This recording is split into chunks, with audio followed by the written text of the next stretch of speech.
Kim Chiu may patama kay Sian Lim, Paolo Avellino.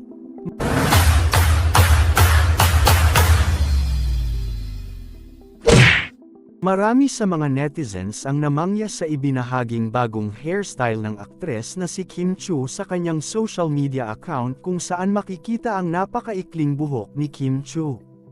Kamakailan lamang ay ipinagdiriwang ni Kim Chiu ang kanyang ika-34 na kaarawan noong April 19, 2024. Makikita sa ibinahaging video ni Kim Chiu ang kanyang transformation mula sa isang sweet at mayanhing babae sa isang matapang at fierce-looking woman suot ang kanyang short hair. Kalakip ng kanyang post ay isang makahulugang mensahe para sa kanyang sarili sa pagsalubong niya sa kanyang kaarawan. Sa caption inilahad ni Kim Chiu ang kanyang paniniwala na lahat ng nangyayari sa buhay ng tao ay may dahilan.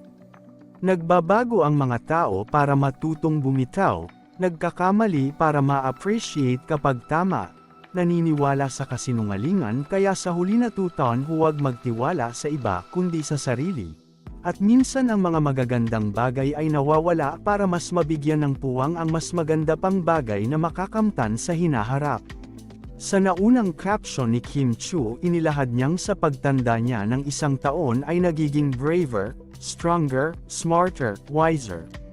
Marami naman sa mga netizens ang naghinala na patama ito ni Kim Chiu sa kanyang dating boyfriend na si Sian Lim na bigla na lamang siyang hiniwalayan matapos ang mahigit dekada nilang relasyon.